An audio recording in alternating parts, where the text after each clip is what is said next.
Amigos, buenos días. Nuevamente nos encontramos en nuestra cita semanal. Me alegra mucho saber que están ahí, escuchándonos, viéndonos. Un saludo muy especial de la Iglesia Reconciliándonos con Dios para ustedes, para su familia.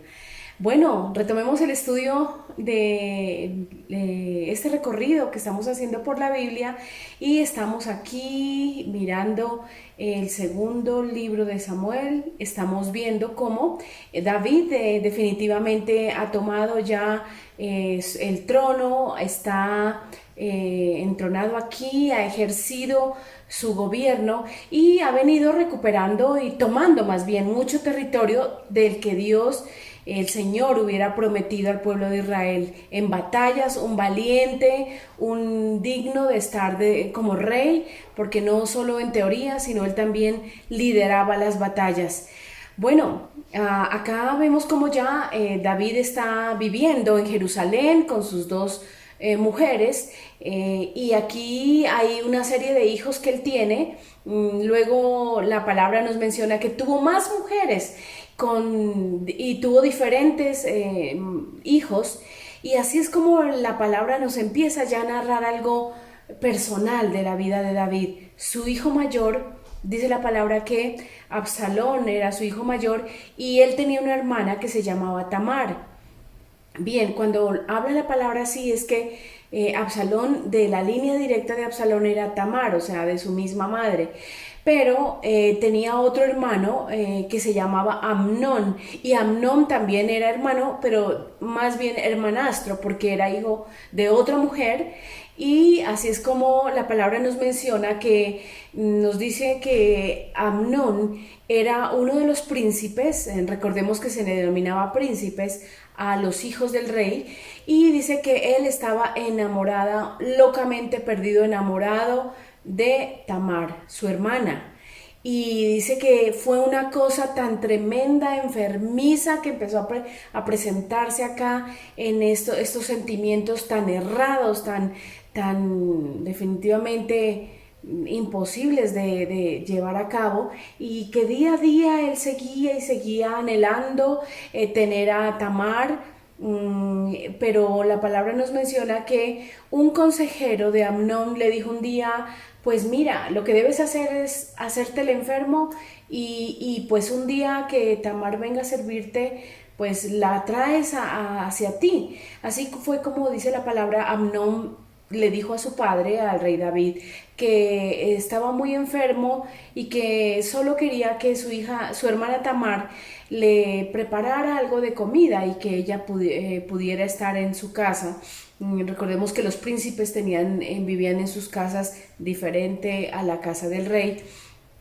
Y aquí le menciona que viniera Tamar, que diera esa aprobación. Así es como David decide decirle a Tamar que vaya y atienda a su hermano. Y pues Tamar, inocentemente, dice la palabra, ella era una doncella, ella era princesa, era virgen, y dice que era muy hermosa, y llegó y pues le hizo, antes de que ella llegara, dice que este Amnón hace que todos se vayan, y que estar en la casa solo, seguramente con uno de sus criados nomás, para que estar con Tamar.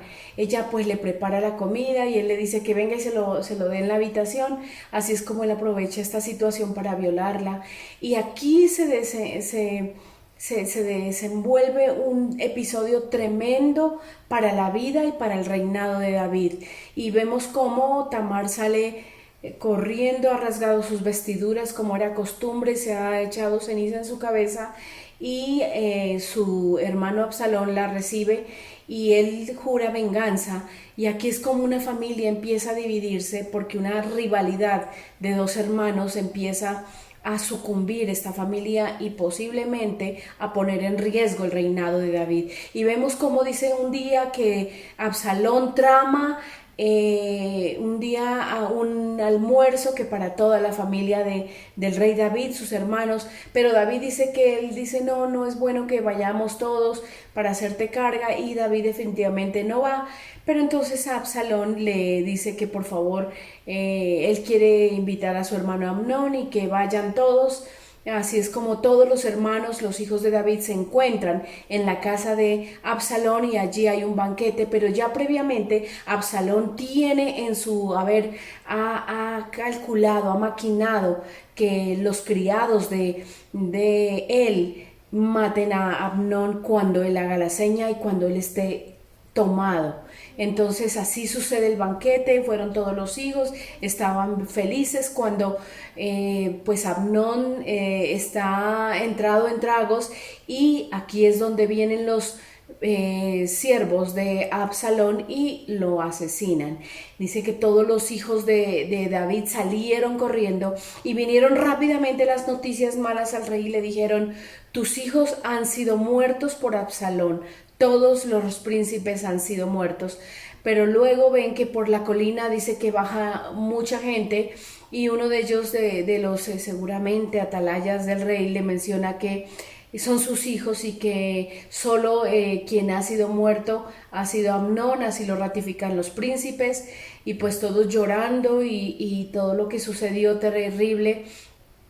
Pues David castiga a Absalón y lo hace, dice que aquí lo que sucede es que rápidamente Absalón sale huyendo hacia la siguiente nación que colindaba con Jerusalén y con el pueblo de Israel, y se va donde los sirios, donde el rey lo acoge, el rey del momento lo acoge a Absalón, y allí él se encuentra aislado y prácticamente que no vuelve más a ver a David. Así dice que sucede en 2 años cuando el rey definitivamente hizo a un lado a este hijo y pues sufrió mucho por Amnón, pero luego dice que empezó a extrañar a Absalón, y Joab, su capitán del ejército, recordemos, trae una mujer para que en una charla que muy similar a lo que él estaba sucediendo con su hijo y la rivalidad de hermanos, esta mujer saca a flote y le dice: si eso usted haría conmigo, porque usted no lo hace con su hijo, y porque David ha dado el consejo que nadie puede tocar al hijo que mató a su hermano. Entonces se asimila este ejemplo, pero David rápidamente descubre que ha sido algo que ha tramado Joab para que él pueda dar su permiso para que regrese Absalón, su hijo mayor. Bueno, así es como David entonces reflexiona y manda a traer a Joab y le dice: dile que al joven Absalón que vuelva, pero que no quiero volverlo a ver, yo no quiero que vaya a su casa, pero no quiero que venga al palacio. Así es como Absalón empieza a generar un rencor, un resentimiento hacia su padre, y por bastante tiempo dice que él está allí resentido, y él empieza a tramar algo. Llama nuevamente a Joab y le dice: dile al rey que por favor me reciba en el palacio, dile al rey que me reciba. Pero Joab no decide hacerlo porque le dijo: él no va a recibirte, no te quiere a ti, porque él está muy dolido con lo que hiciste con su hijo. Esta situación lleva a que Absalón se arme de caballos, hasta de un pequeño ejército, y dice que se colocaba en el camino hacia el palacio de la gente que iba a pedir consejo. Recordemos que el rey se sentaba en su trono y escuchaba a los ciudadanos, y ellos pedían consejos, situaciones de conflicto que se les está presentando para ellos dirimir o hacer justicia. Eran como los jueces. Y así es como Absalón le decía a las personas que iban camino, porque él se colocó en el camino y les decía: tú vas a ir al rey a que te haga justicia. Si yo fuera juez, yo te haría justicia. Yo pienso que lo tuyo así debe hacerse. Y así empezaba, dice que a atraer la atención del pueblo y a ganar su favor. Y día a día lo hacía con mucha. Parece ser que día a día ganaba más adeptos a Absalón hacia un posible de pronto reinado. Y así menciona la palabra que un día él decide ir a donde su padre. No es suficiente con haberle dicho a Joab, como él no quiso ir, le quemó los campos donde él tenía sus sembradíos, y entonces obliga a Joab que hable por él. Y pues Joab se ve obligado a ir donde el rey David y decirle que por qué no deja que su hijo venga, que hagan las paces, que pues su hijo está anheloso de ver y de verlo a usted. Así es como David acepta y bueno, aquí hay una nueva reconciliación, pero ya el corazón de Absalón estaba dañado contra su padre, él quería hacerle mucho daño y así es como le dice un día que cuando él estuvo allá en donde donde los sirios, él hizo una promesa a Dios y él dice que tiene que ir a ofrecer sacrificio a Gabaón, donde antes viviera David, y allí va a ofrecer a cumplir esta promesa. Bueno, finalmente esto no era lo que realmente él iba a hacer. Él lo que iba a hacer, dice que invitó a mucha gente que ya estaban con esas contrataciones, los invita a una gran cena y allí la gente mucha asiste y estuvieron allí. También se llevó a un profeta, se llevó al consejero de David, Agitofel, no se olvide este nombre, Agitofel, y aquí también se lleva a Joab, al capitán del ejército de David, y dice que a la gente de más que no fue al banquete le dice que cuando ustedes escuchen un estruendo, un grito, griten ustedes Absalón reina en Gabaón. Y así es como entonces viene esta trama y vemos cómo cuando David siente que se vino todo este proceso, le avisan al rey lo que está sucediendo, él decide rápidamente salir del palacio porque su vida estaba en peligro, su reinado, su familia y todas las personas que estuvieran con él estaban en peligro. Así es como dice la palabra que David decide salir con todo su ejército y solo deja 10 concubinas en el palacio para que lo cuidaran, y él sale hacia la frontera, hacia el Jordán. Bueno, entonces Absalón viene ya entonces a tomar, la gente gritó, Absalón es rey, y David y Absalón viene y entra en Jerusalén, donde estaba reinando David, y entra y toma el palacio y allí se encuentra él.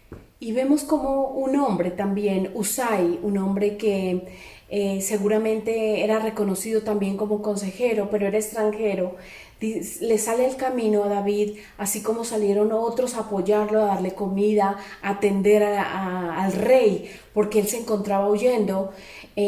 También en el camino se encuentra un malvado Simí, dice la palabra, que empezó a tirarle piedras, y a pesar de que David estaba con el ejército, no le importaba y decía que Dios le está pagando así por haber sido un sangriento con la familia de Saúl. Pero recordemos que Saúl no fue muerto por mano de David. Pero esto era lo que el malvado Simí, como lo describe la palabra, lo describía. Pero también Usai, que estaba allí, dice: mi señor, yo voy a seguir con usted. Dijo: no, le dice David, regresa al palacio y más bien hazte como un asesor de Absalón, para que él pueda, tú me sirves más allá dentro del palacio. Así es como pues Usai decide llegar al palacio, y como en una novela nos cuenta la palabra que pues David se resguarda y están allí esperando a ver qué va a suceder. David también decide que regresen el arca, le dice al sacerdote también que regrese el arca, porque el arca debe estar en Jerusalén. Bueno, luego de esto, ya en el palacio del nuevo rey, digámoslo así, Absalón, dice que Agitofel, que era el consejero, le menciona a Absalón que lo primero que tiene que hacer es acostarse a plena luz del día con las 10 concubinas que su padre dejó en el palacio. Esto para decir y mandar un mensaje de asegurar que el nuevo rey era Absalón. Así lo hace, dice que instalaron unas carpas arriba en la terraza y Absalón se acuesta con las 10 concubinas de su padre. También luego manda llamar a Agitofel y Agitofel era este consejero y este consejero le menciona que ¿tú qué crees que debo hacer ahora? Dice, ahora lo que tienes que hacer es inmediatamente armar un ejército de 12,000 soldados e ir a perseguir a David. Seguramente debe estar temblando de miedo y allí tomarlo, pero sencillamente matarlo a él. No mates a más gente para que todos vuelvan, porque pareciera ser, como lo menciona la palabra en el capítulo atrás, que todo el pueblo salió, la mayoría del pueblo salió a apoyar a David, o sea que se encontraba vacío Jerusalén. Bueno, acá también entonces entra en escena Usai, y como Usai llega al palacio, le dice, esto es lo que tú eres tan fiel a tu rey, le dice a Absalón. Él le dice, yo le serví fue a su padre y yo seguiré sirviendo a la familia de su padre y mi señor, yo soy su siervo, le dice Usai. Y así es como Usai pasa de bajo perfil y más bien queda con ese perfil de asesor también para Absalón. Y Absalón le dice, ¿tú qué piensas de lo que ha dicho Agitofel? Y él dice, no, yo no lo perseguiría hoy, yo mañana iría por todo, recorrería y traería solo tantos soldados y iría a la ciudad donde no sé, bueno, es contrario el plan, pero lo que trata Usai es de dar un tiempo, un respiro para que no sea perseguido en la noche David, porque sí, Agitofel tenía razón, era la estrategia más conveniente y seguramente si lo hubiera hecho, Absalón hubiera asegurado su reino. Pero el Señor fue el que colocó en el corazón de esa duda del consejo de Agitofel. Una cosa muy curiosa cuenta la palabra, Agitofel era como la palabra de Dios en la tierra. Pues Agitofel en su orgullo dice que no dijo nada más porque todos votaron fue por la decisión de Usai y dice que Agitofel no dice nada, sale del castillo, arregla sus cosas, arregla sus cuentas y su herencia, todo y se ahorca. ¿Cómo sería el orgullo de este hombre que no soportó que su palabra no fuera respetada? Bien, seguimos con Absalón y aquí vemos cómo el ejército de Absalón sale entonces al día siguiente haciendo caso al consejo de Usai y el mismo Absalón sale hacia la guerra.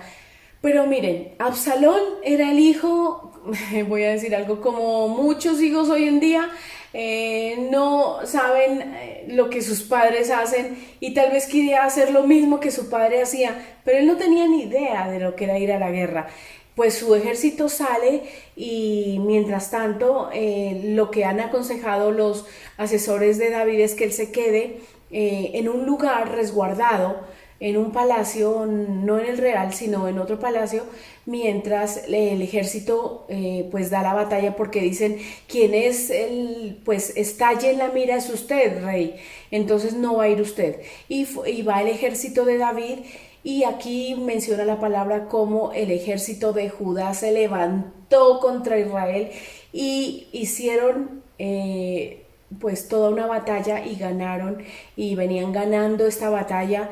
Dice que cuenta la palabra que Absalón fue huyendo porque ya se vio perdido y menciona que en una encina es como un lugar donde hay árboles como caídos, como bajos, dice que él iba con su mula y quedó engarzado en una, como que su cabeza quedó así y él quedó, dice que con los pies sueltos porque la mula siguió. Ahí quedó, él iba a morir seguramente asfixiado y rápidamente un soldado le cuenta a Joab, allí está el joven Absalón y está herido, su cabeza quedó ensartada en un árbol. Entonces dice, ¿y no lo remataste? Y él dice, no, acordémonos lo que el rey David ha dicho, guárdenme, tengan con cuidado, traten al joven Absalón, porque David no quería que su hijo muriera. Puede ser que el hijo se había levantado contra él en odio, en resentimiento, pero un padre así, un hijo haga lo que sea, usted que es padre, si me escucha, uno dice, no, yo de todas maneras es mi hijo y yo lo amo. Y David esperaba que él no muriera en la batalla.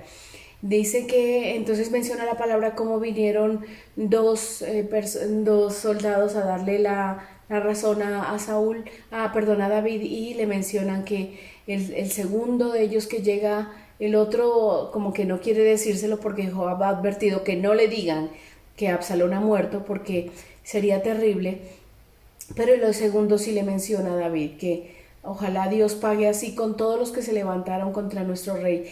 Y ahí es donde David sabe que su hijo ha sido muerto. Esto ha sido muy triste para David. Dice que David gritaba, ay Absalón, gritaba, no dejaba, y con sus manos entre la cara, dice que no dejaba de gritar esto. Bueno, fue bastante difícil, pero Joab hace reaccionar rápidamente a David y le dice, esto es algo muy frustrante porque hemos arriesgado nuestra vida por ti y tú lo único que sientes es por un traicionero que fue tu hijo y sientes solo dolor por él. Entonces, sabe Dios que esta noche no vas a quedar con ni uno, ni un soldado, porque todos se van a ir. Entonces David le toca recomponerse y salir a saludar a su ejército, a dar las gracias por lo que, bueno, han recuperado su reinado, han recuperado el trono, y así es como viene David y bueno, empieza a ajustar cuentas.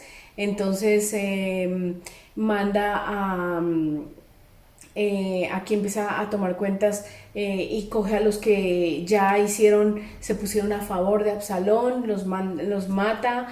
Joab, que era el capitán que fue al frente, no lo quiso matar, pero lo mandó a su tierra y le dijo que donde él saliera de allá iba a ser muerto. Esta era una costumbre como de David, cuando no querían de todas maneras dar de una vez la pena de muerte, digámoslo así, a uno de sus hombres o personas que hubieran traicionado al rey. Esto es lo que hace con Joab, y bueno, así es como David recupera nuevamente el trono. David restablece nuevamente el gobierno aquí y vemos como David nuevamente es apoyado por el Señor siempre avalando a David. Pero aquí se presenta una división del reino nuevamente. Miren cómo esto que se levantara su hijo contra David hace que se trunquen las relaciones familiares, pero además su reinado se pone tan en peligro. Y esta es digamos, la profecía que está siendo cumplida por el pecado de David. Cuando Dios promete un castigo, lo cumple. Él es también el Dios que es juez y su palabra se cumple. Él es el Dios también de juicio y de justicia. Como muchos escuchan eso y les da ira, solo quieren escuchar las bendiciones de Dios. Dios es amor, Dios te bendice, Dios te quiere dar, Dios tranquilo, no, puedes hacer lo que sea. No, en este caso Dios decidió castigar a David y esta palabra se está cumpliendo, porque recordemos que el profeta ha dado palabra a David y le dijo: lo que tú hiciste en lo oculto, que fue acostarse con una mujer que no era de él, yo lo haré con tus mujeres en público. ¿Y qué hizo Absalón? Acostarse frente a todo el pueblo en la azotea. También menciona que la espada nunca se apartará de tu casa. Y así es como viene cumpliéndose. Y miren cómo ya Amnón ha muerto, Absalón también muere. Y vemos cómo aquí David está en un proceso de recuperar su trono, y cuando él ya regresa y va a retornar a Jerusalén, miren cómo la tribu de Judá sale rápidamente a recibirlo, porque recordemos que David es de Judá y de los israelitas, o sea, de Israel, que eran las 10 tribus. Se pusieron bravos porque empezaron a sentir celos, que los que acompañaban a David eran los de Judá, que por qué no les dijo a ellos si nosotros primero fuimos los que te avalamos el reinado, ellos decidieron después. Y aquí es donde También sale Simí, ¿recuerdan? Simí, el que le tiró piedras a David y dijo, ay no, disculpe rey usted, porque ahí sí cuando ya lo vio que recuperó el trono, se arrepintió de lo que había hecho. Pero bueno, y dice que aquí hay un malvado Saba que se levanta y dice, pueblo de Israel, todos a sus casas. Eso significaba, no vamos a avalar a David y no lo queremos. Entonces, así es como David solo queda nuevamente solo apoyado. David ha reinado 40 años, va para las 33 años, para las 12 tribus, y 7 fue con la inicial de Judá, 40 años, y aquí se rompe ese gobierno que es para todas las 12 tribus.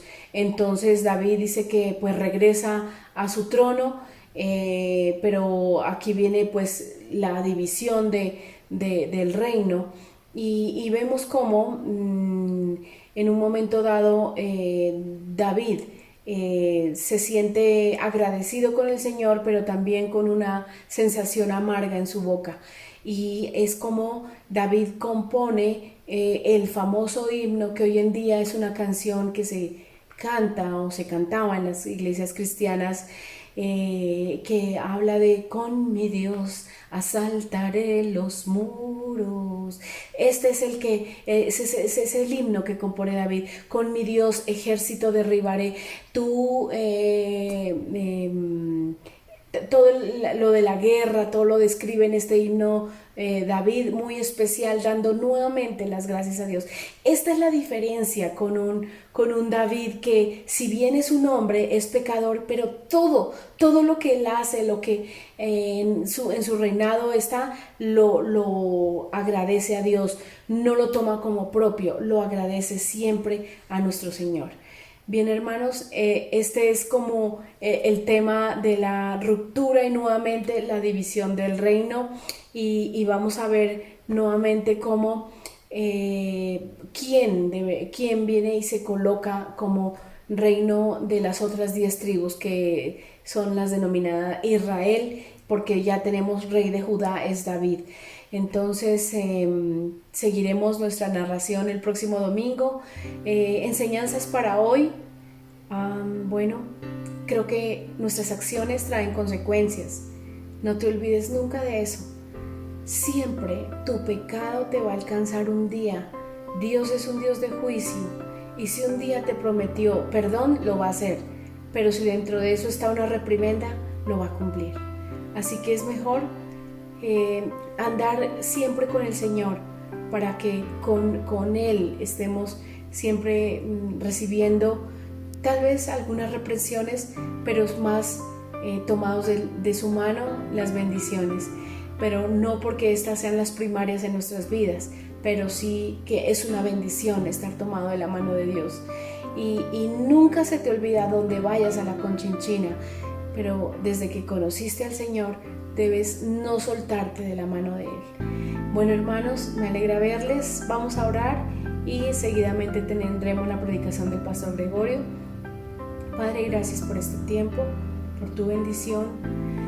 Padre, ayúdanos, Señor, ayúdanos a mantenernos firmes en ti, a mantenernos firmes con tu palabra, reconociendo que tú eres el Dios que nos da la victoria, el Dios que nos da, Señor, los logros no son nuestros, así como David lo reconocía.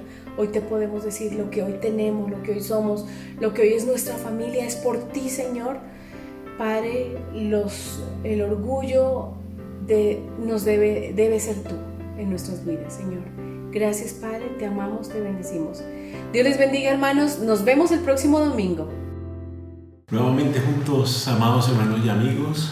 Bueno, a pesar de la sonrisa que hay en mi rostro, de todas maneras también en mi corazón hay una profunda tristeza por las circunstancias que están viviendo algunos de nuestros hermanos, familiares, amigos, especialmente por enfermedades muy, muy fuertes, algunos de COVID, otros de otros asuntos que les han aquejado ya en estos tiempos, e incluso algunos pasando el luto por la partida de uno de sus familiares. De todas formas, nos corresponde seguir adelante. Gracias doy a ustedes como iglesia porque han estado muy atentos, muy prestos a las solicitudes de oración que estoy remitiendo, solicitudes que lo que hago es transmitir la necesidad de otros. Nos hemos solidarizado, hemos estado puestos allí en la brecha y creo, mis hermanos, de todas formas que la soberanía de Dios se cumple y es la voluntad del Señor la que se hace. ¿Qué se espera de nosotros? Hemos venido viendo en Gálatas en el capítulo 5, el versículo 22, el fruto del Espíritu que debe reflejar todo creyente, todo aquel que ha tomado una decisión por Cristo. Si usted es creyente, si usted es cristiano, debe estar reflejando ese fruto. Yo debo estarlo reflejando. Y hemos estado mirando lo que tiene que ver con el amor. Vimos la semana anterior el gozo. Hoy vamos a estar viendo lo que tiene que ver con la benignidad. ¿Qué es la benignidad? Qué importante es que nosotros como creyentes no solo lo seamos de conocimiento, no solo lo seamos de palabra, sino que también lo seamos de acción. Veíamos que una característica muy importante que reflejan esos dos componentes ya evaluados del fruto del Espíritu, que son el amor y el gozo, tiene que ver con el desprendimiento de nosotros mismos, del salir de nosotros para darnos tanto a Dios como a otros. Hoy igualmente vamos a ver ese aspecto en lo que tiene que ver con un componente más del fruto del Espíritu Santo, la benignidad. Gálatas 5:22. ¿Qué tal si oramos? Amado Padre, te damos gracias en esta mañana por este nuevo día que nos concedes, por la vida, por la posibilidad de estar en familia, Señor. Quiero una vez más darte gracias por la iglesia, por mis amigos, mis hermanos. Padre, por su disposición para ir con su corazón a hacer tu voluntad, por tener un corazón intercesor.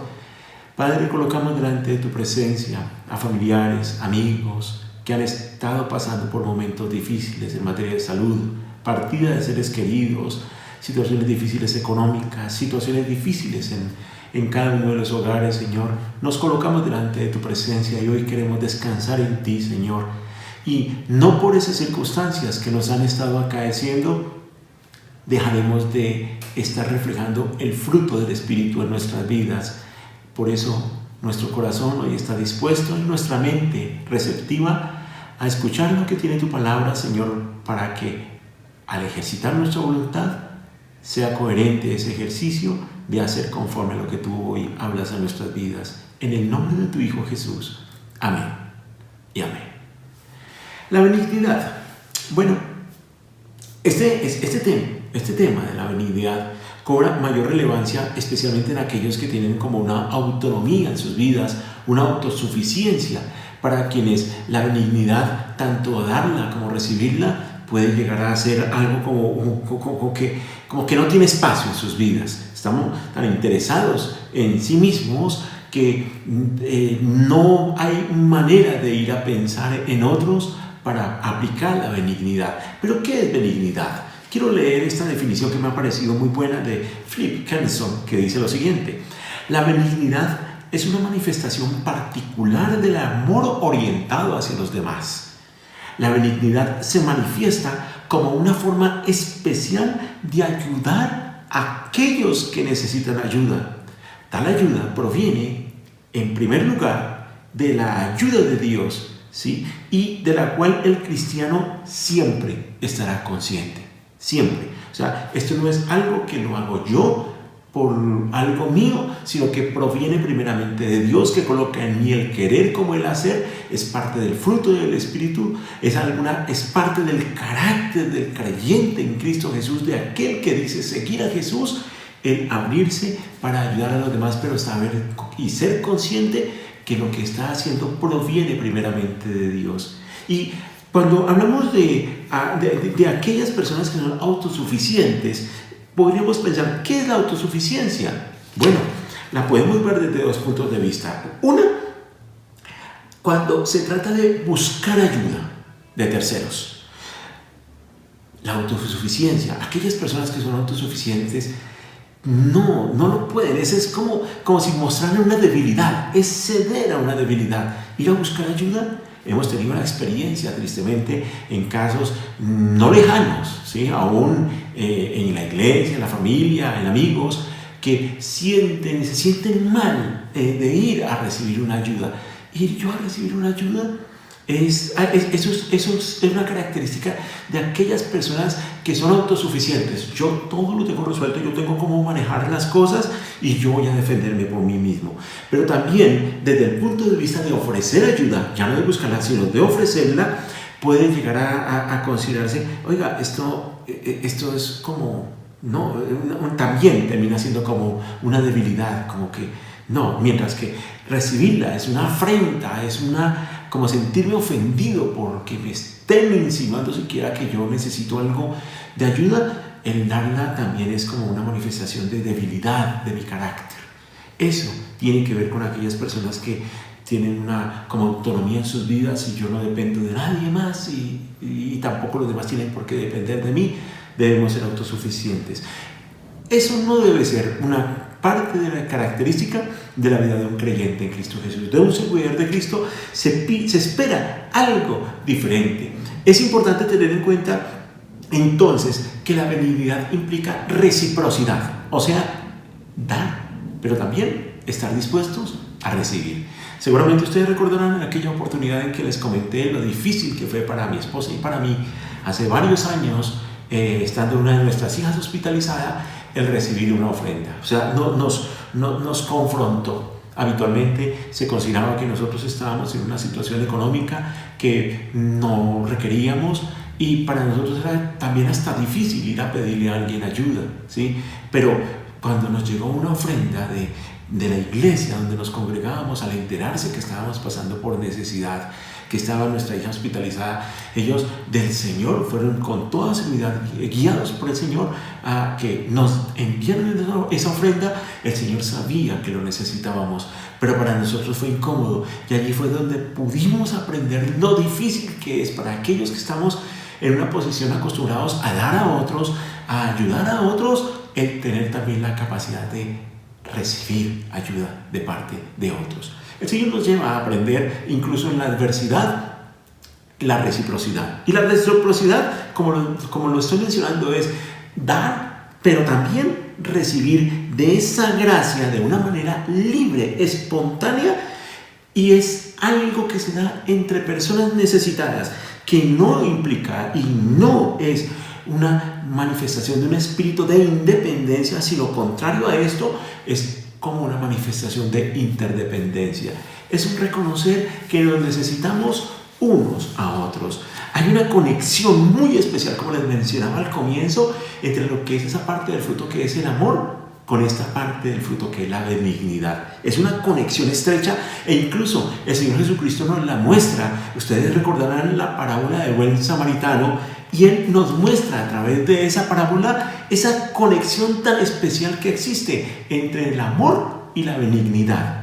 El buen samaritano, usted lo encuentra en Lucas capítulo 10, versículos 30 al 37, para que lo repase. Allí nos narra la escritura que había un judío. Recordemos que dice la escritura que había un judío que bajaba de Jerusalén hacia Jericó.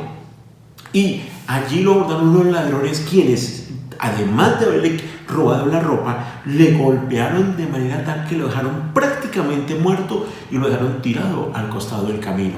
Y nos muestra esta enseñanza del Señor cuando le han preguntado, bueno, pero ¿quién es mi prójimo? ¿Sí? Y él con esta enseñanza va mostrando quién es el prójimo y va mostrando cómo allí aparecen tres tipos de personas. Un sacerdote que dice la escritura que lo vio, pero al verlo eran tales sus ocupaciones que no tengo tiempo para dedicarme a él. Cruzó al otro lado del camino y ¿qué hizo? Siguió de largo.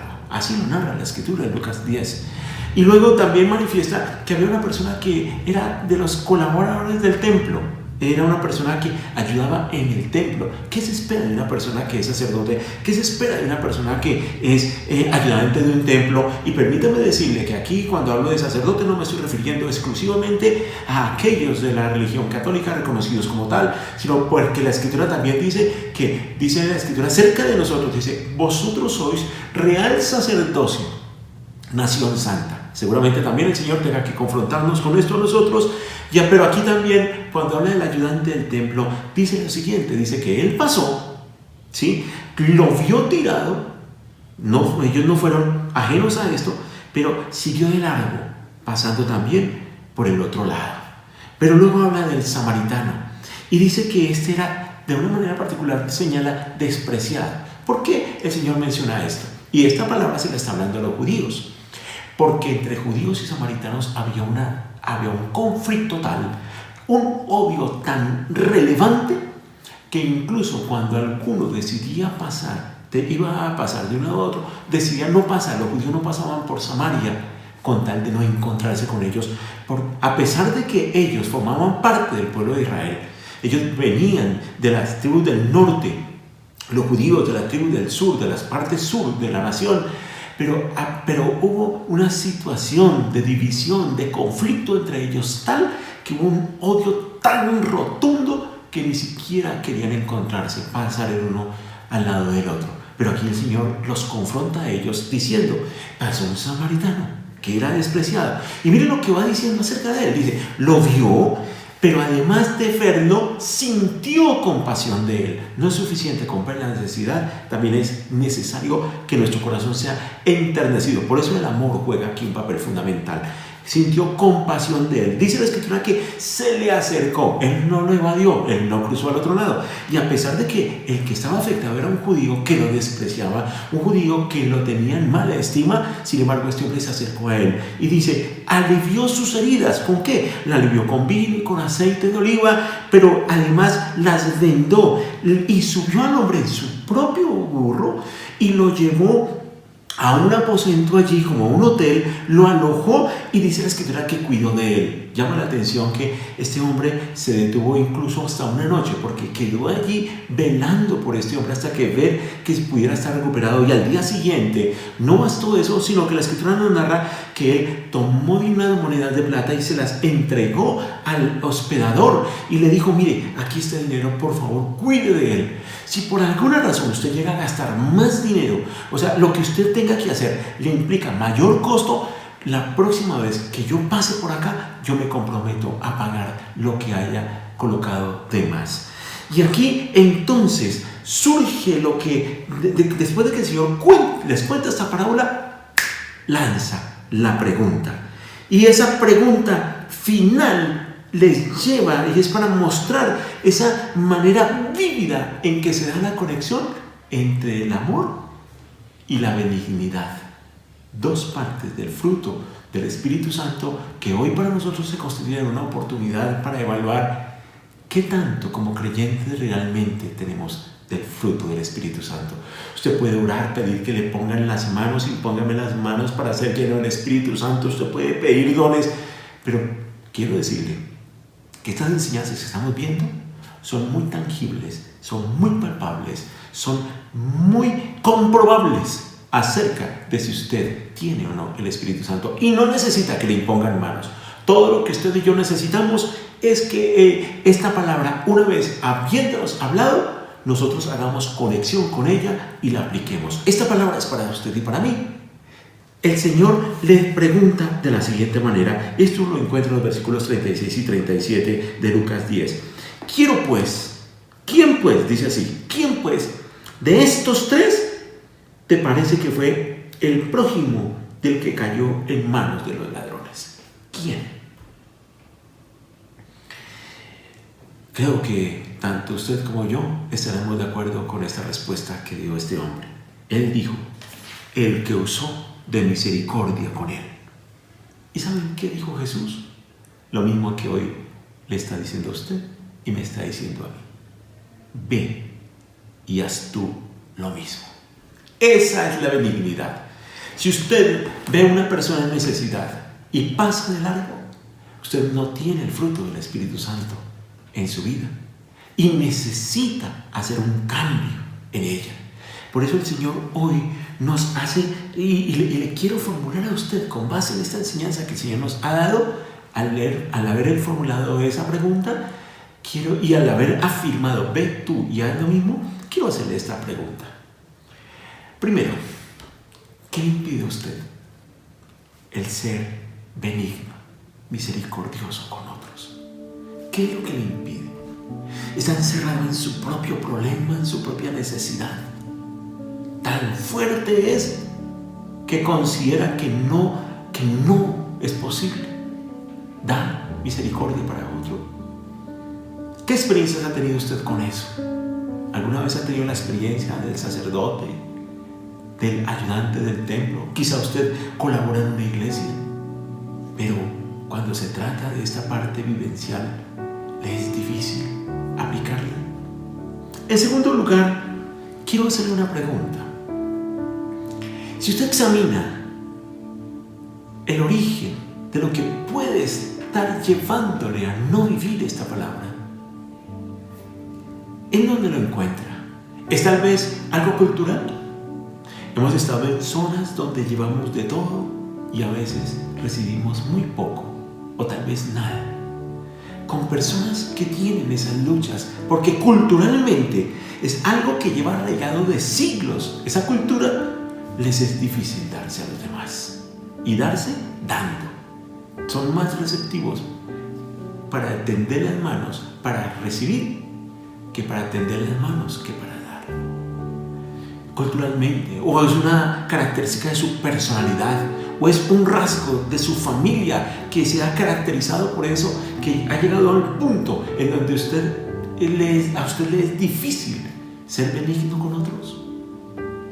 En tercer lugar, ¿qué le impide a usted en un momento dado recibir misericordia de parte de otros? Tal vez ha recibido una llamada en donde le han dicho: quiero enviarle un mercado. Tal vez ha recibido una visita en donde le han ido a llevar una ofrenda, una ayuda. Algo está usted necesitando, pero no, porque siente, o tal vez sea orgullo, tal vez siente vergüenza, tal vez considera que no, yo todo lo puedo manejar, lo tengo bajo control. Bueno, examine eso, porque la benignidad implica reciprocidad. El Señor recibió beneficios, bendiciones, y Él nunca les rechazó. Cuando le invitaban a cenar, Él iba. Cuando esa mujer derramó el perfume allá a sus pies, Él no rechazó eso. ¿Y usted cómo actúa?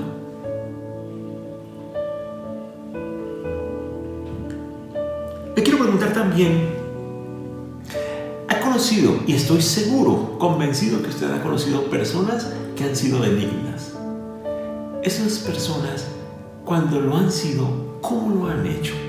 ¿Cómo ha visto que han sido benignas para con otros? ¿Qué condición tenían ellas en sus vidas también para ello? Ahora le pregunto, teniendo una persona de esas como referente, ¿qué desafíos tiene usted hoy, tanto en la palabra como en personas que han sido, como este buen samaritano, de la enseñanza de Jesús, un referente acerca de la benignidad? Qué hermoso es el Señor, que si por alguna razón nosotros tenemos luchas en esa área, hoy Él nos está motivando a salir de nosotros mismos y nos brinda esa posibilidad de ver esa conexión tan hermosa entre que si decimos que amamos al prójimo, lo mostremos con actitudes, con conductas que manifiesten benignidad hacia ese prójimo.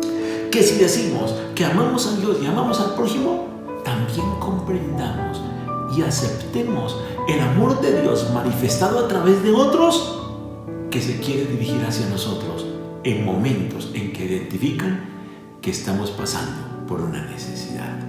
Morir a nosotros mismos, y es algo muy hermoso, porque es morir a algunas características contrarias a las que son manifestadas en alguien que tiene el fruto del Espíritu Santo.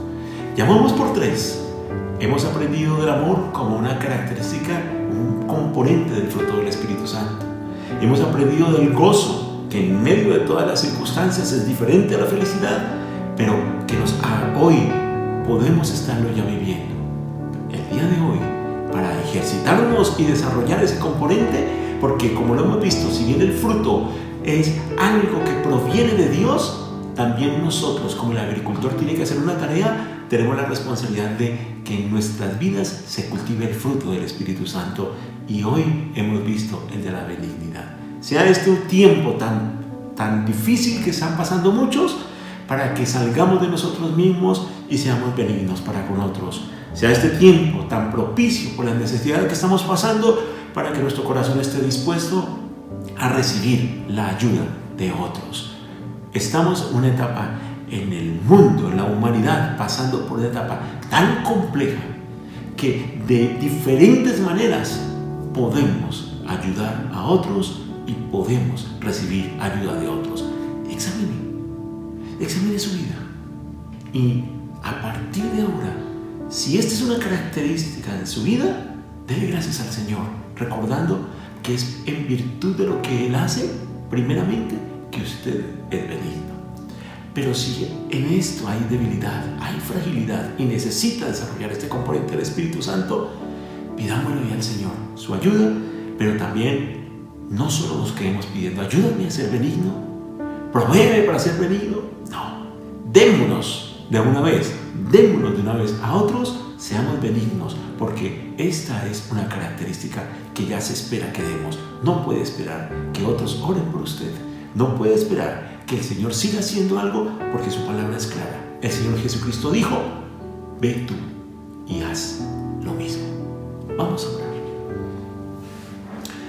Amado Padre, una vez más, muchas gracias por tu palabra. Muchas gracias por la forma en que nos estás confrontando, en que nos exhortas, pero también en que nos edificas y consuelas, Señor, a través de ella. Qué hermoso está ese componente del fruto de tu Espíritu Santo, Señor, en nuestras vidas. Qué precioso es. Hoy te pedimos perdón a aquellos que hemos sido escasos en la vivencia para con otros, para con nuestro prójimo, incluso como este samaritano que lo hizo para con alguien que era totalmente contrario a él, que le odiaba, que le despreciaba, pero su corazón estuvo dispuesto a dar un paso más allá, Señor. Perdónanos, Señor, por no haber sido lo suficientemente benignos para con otros. Hoy, seguramente, mis hermanos y yo estamos recordando casos en los cuales fuimos escasos para con ayudar a otros. Perdónanos, Señor. Pero hoy también asumimos ese compromiso de tener ese rasgo, de vivir ese rasgo, de que se evidencie esa parte del fruto de tu Espíritu Santo para con otros, Señor. Gracias por las oportunidades que hay al alcance nuestro para poder vivir esta parte de tu fruto, Señor. Y gracias también por aquellos que con un corazón dispuesto han estado allí prestos a tendernos la mano, sea profesional, económica, en nuestro matrimonio, en cualquiera, en nuestra salud, en nuestra economía, lo que sea, Señor. Pero has puesto tú en sus vidas ese disponerse a ayudarnos. Gracias por ellos. Perdónanos en aquellos momentos, Señor, en que nosotros nos consideramos atacados, afrentados por eso. Consideramos que no, esto es algo humillativo. Perdónanos, Señor. Y hoy nos soltamos en tus manos para poder, Señor, ser recíprocamente benignos los unos con otros. En el nombre de tu Hijo Jesús. Amén y amén. Muy bien, mis hermanos, muchas gracias. Y le doy gracias al Señor por la Iglesia Cristiana Reconciliándonos con Dios, porque estoy convencido que una parte del fruto del Espíritu Santo, esta que es la benignidad, nos ha caracterizado. Pero podemos crecer más en eso, mis hermanos. Dios me les bendiga. Nos vemos dentro de 8 días. Bendiciones.